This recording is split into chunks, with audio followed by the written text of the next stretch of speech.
Hi everybody, my name's Julia and this is my discussion on theory synthesis and professional knowledge sharing. The clinical question of interest that I chose to address this semester is what is the best way to reduce nipple trauma?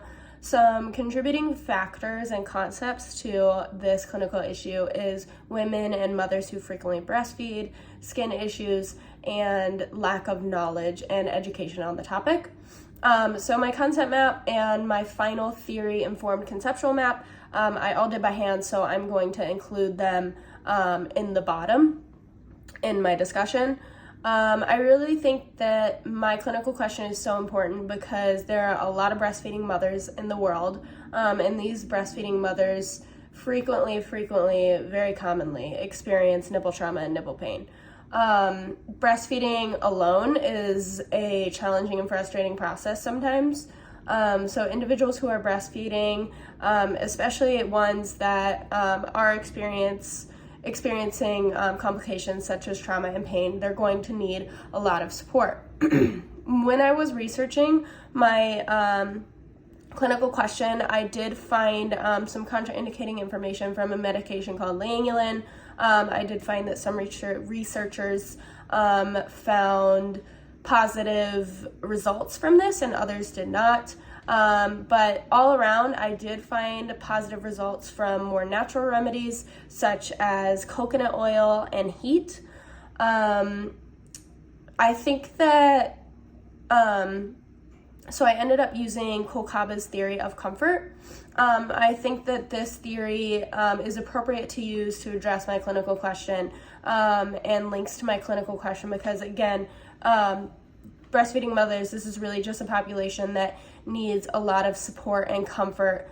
And Kolkaba's theory of comfort really talks about how comfort has such a large meaning in nursing, and this is something that we do every day, including caring for the patient as one and as a whole, which I really think is appropriate and honestly perfect for addressing my clinical question.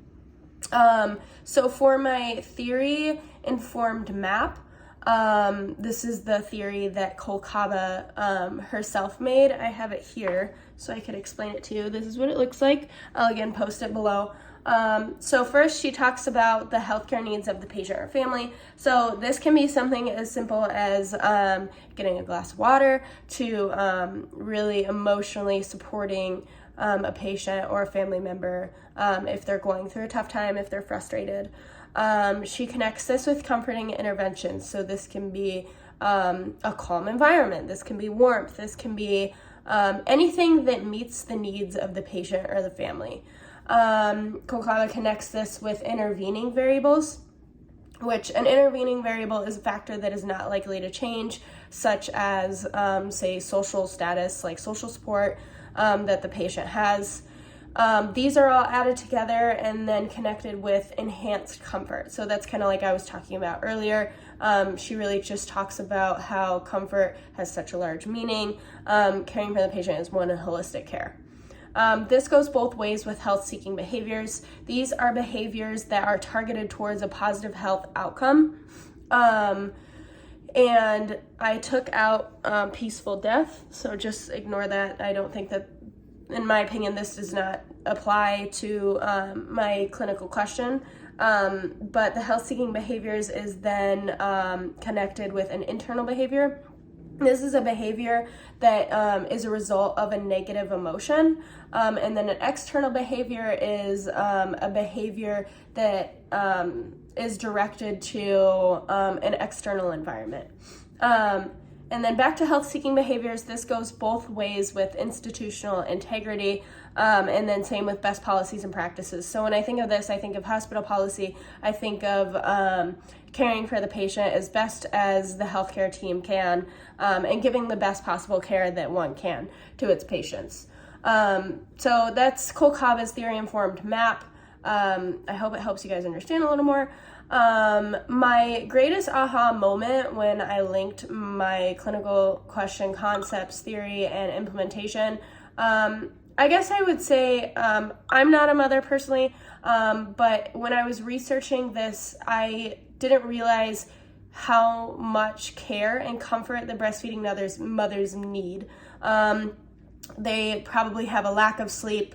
They're very frustrated. They might be in a situation where they have a lack of support.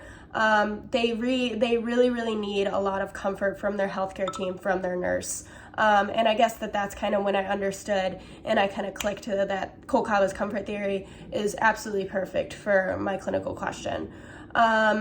The biggest takeaway, I'll try to hurry, is that I really want you guys to take away, is that even though that I apply the comfort theory to just breastfeeding mothers, comfort care and nursing is something that we use every day. This can be applied to all patients, all situations, and it can even help us provide more support to not only patients, but as well as their families, and it really helps us to apply comfort, especially even in greater than the physical needs. Thank you guys.